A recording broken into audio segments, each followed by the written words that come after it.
What's up, you guys? Steven here, off the shelf movie night. It's Thursday. Taking another walkabout downtown. Definitely have a mask. I will show you in a second. So I'm gonna hit some places that we did hit last time, but I'm also gonna hit a few different places, show you some more of downtown.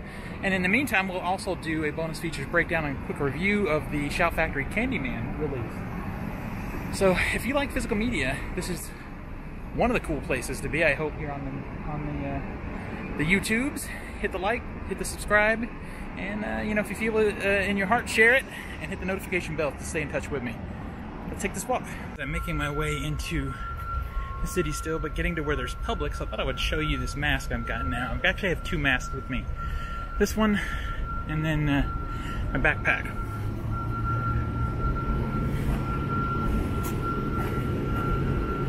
Alright, so this is a mask for joggers, essentially. I don't trust it specifically, so if I have to go in somewhere, I do have a regular disposable surgical mask that I will wear. But this one's cool because it helps with the walk. It's wetted, so it keeps me cool. Hopefully it does keep the droplets out.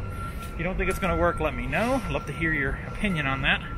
But yeah, if I get closer to people or I'm going to be there for a while or I have to go in somewhere, I will put on my disposable surgical mask. Alright, continuing downtown. Welcome to Printer's Alley. This is an area of bars and clubs. Used to be a place where printing was done for newspapers and that kind of thing. Also a lot of shady stuff apparently.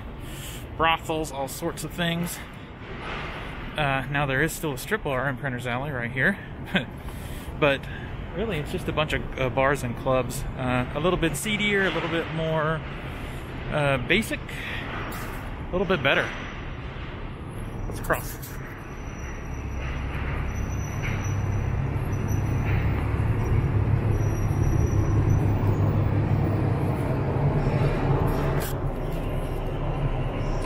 Of course, these things should be closed right now. I don't know if they actually are, unless it's a restaurant.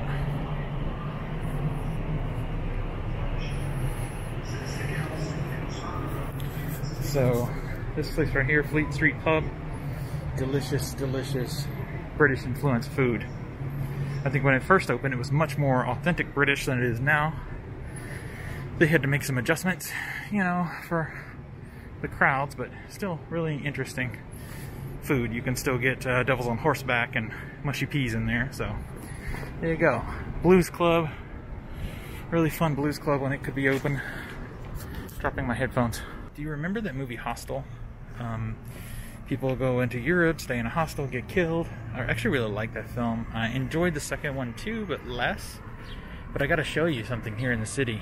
It's cool, and it also kind of creeps me out when I see it because of that film. This is the Nashville Hostel.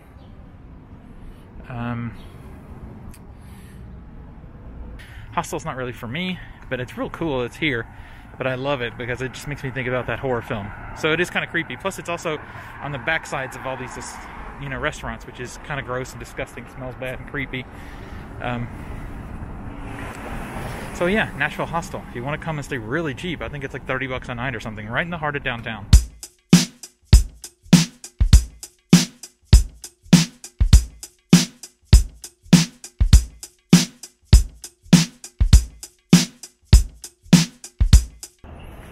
So Candyman was originally a short film written by Clive Barker. It was a horrific tale that had a ton of social commentary on classism. And it sort of made the lower class of people in England, in a particular area of England, out to be the boogeyman. And it came from, you know, his tales he was told as a child about going to public restrooms and how there were evil people in those public restrooms that would remove your private parts. So the director, though, brilliantly took that concept, and when he wrote the script, the writer of the script also was the director. And I don't have notes in front of me, so of course I've forgotten his name, but it's not crucial to the story here. Anyway, he decided to add another social commentary layer of racism into the story. Not just the classism is still there, but he also added a layer of racism. Now, it's interesting to note that the director is British, so he wasn't, maybe not as ingrained into the systemic racism that's in this country, but he had a good feel for it, and about how people of an economic level and ethnicity are feared for no other reason except that. So he built that into Candyman, and now looking back as an important sort of document talking about that, and it is from still a Caucasian, like a white man's experience,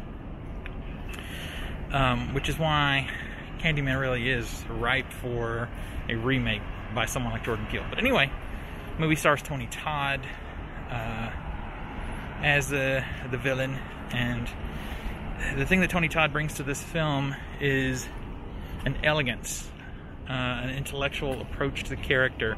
And, you know, you can tell he feels he's the hero the entire film, which makes the character much more layered and complicated. The film, in short, holds up.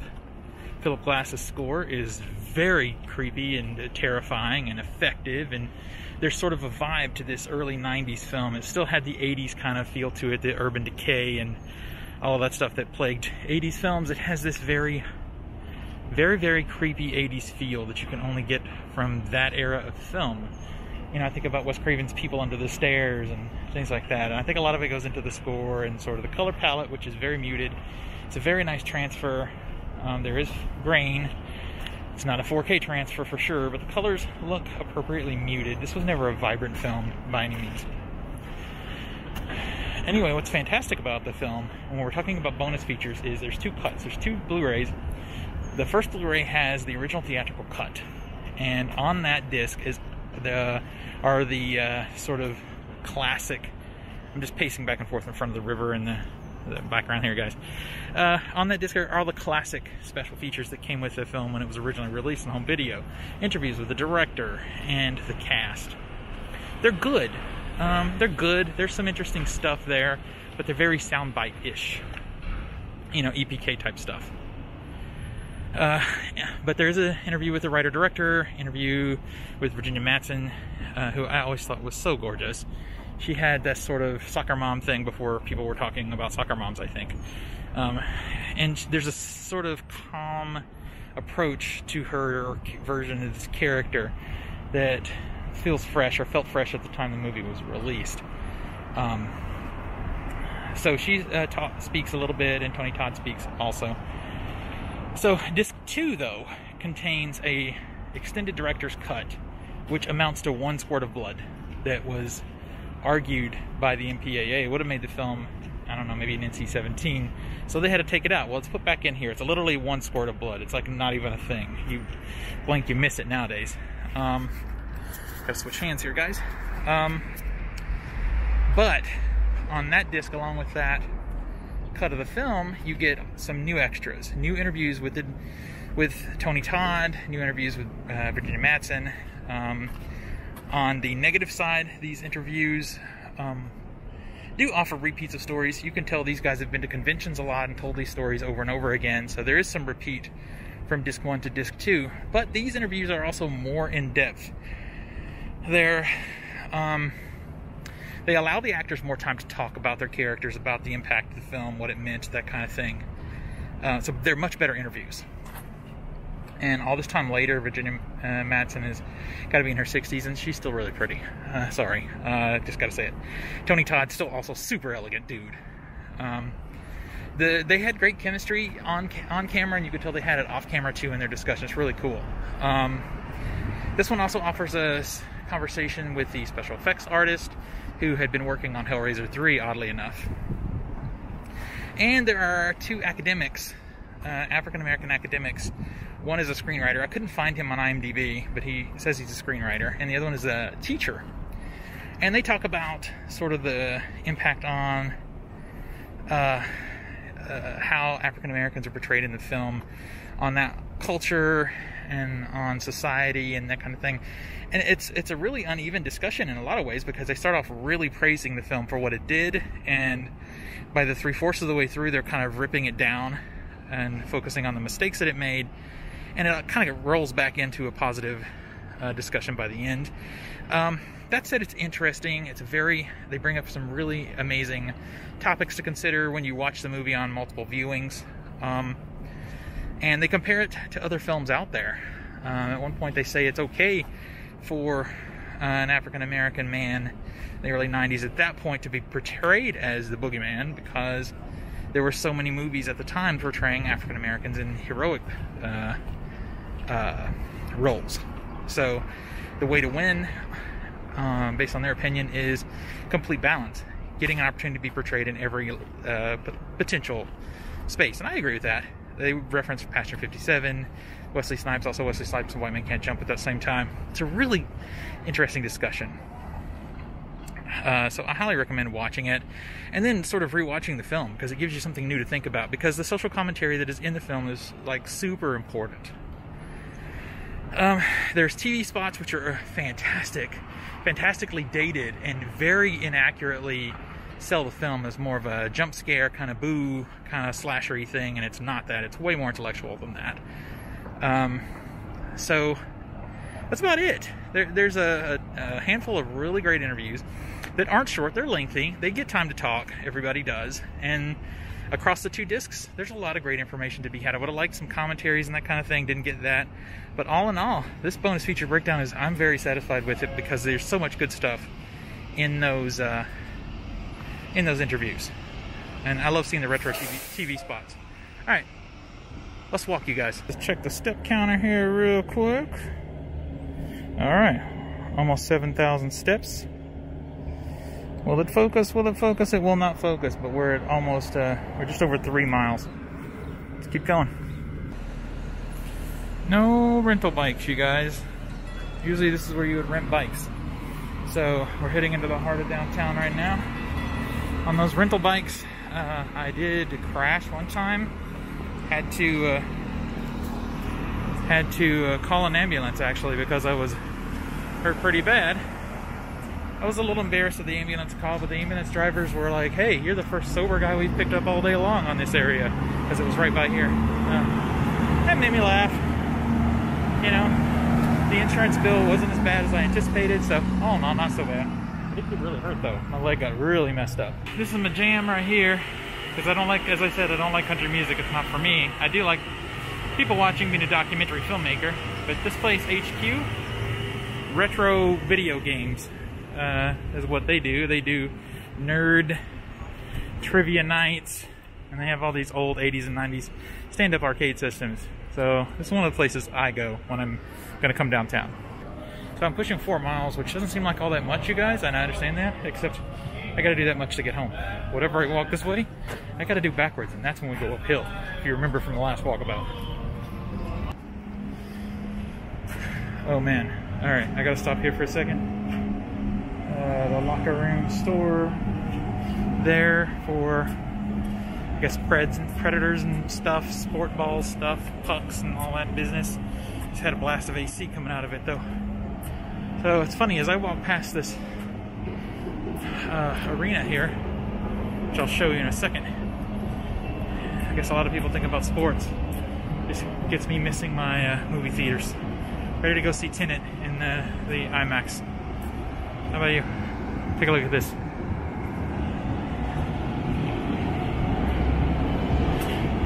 Bridgestone Arena. Tires. Tires pay for this. So, not into the sports, but I've seen a lot of really good concerts here. Really enjoyed some shows. Again, not open here as of yet. Am I the only one that finds this disturbing? Like, from a distance I thought, are these people taking pictures? Where are their heads and arms? They need heads and arms, people. This is freaky. I don't know, maybe drunk people, teenagers, or, well, hopefully not teenagers, but college kids or whatever would steal the heads. Anyway, I found it weird. So the other day I tried to make this walk and I got rained out. I see a nasty cloud there, so I'm not taking any chances. Heading toward home. Oh Lord, all uphill. I'm doing it for my health and also trimming years off my life because it's killing me. Oh, get the mask. Coming into some people. Should I? This Starbucks got me the last time. I wanted that passion fruit tea.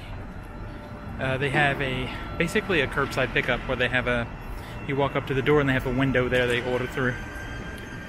Oh, God. You know, it's stupid because I have water in my backpack.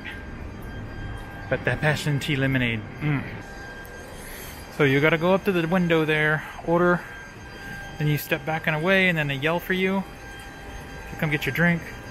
I just felt a drop of rain. Oh crap, I felt more rain. Am I gonna get rained out again today? Let me get this tea. Well, let me get this tea when these guys walk away. I got suckered, I had to do it. Got the lemonade. Yep, and the rain just is opening up. I'm about to get real wet here. So, gonna have to find a place to hide. Hopefully I can stay distant so I can drink my tea. This is what we call the arcade. There's a lot of cool restaurants and things in here. It's just open, but it's covered by glass, as you can see. So I'm gonna hide here from the rain. Hopefully it stays like this so I don't have to put the mask on, but I will if I have to. Gonna enjoy my tea and hope it stops soon. It came a downpour, so I stopped for a while, took a break, then decided to just make the walk and suffer the consequences of the raining. And I was walking under some trees, trying to like dodge as many drops as I can because I don't want to melt, you know. And there was a loud clap of thunder. And I swear it scared this bird in the tree so bad he shit right on my shoulder. I don't know if you can even see it in the camera. But then, as soon as he did that, the rain got like 5 times harder and pretty much rinsed it all off. Nearly all of it. Disgusting. Welcome to the city, I guess. Okay. 3/4 of the way home, I think. No. Yeah, close to it. But I got another hill to walk because screw it, it's Nashville. We're walking past the Tennessee State Museum right now. Getting there. Can't wait to see. Whoa, okay. There's another clap of thunder. Let me just shut this camera off and focus on what I'm doing here. Get ready to get soaked again, probably.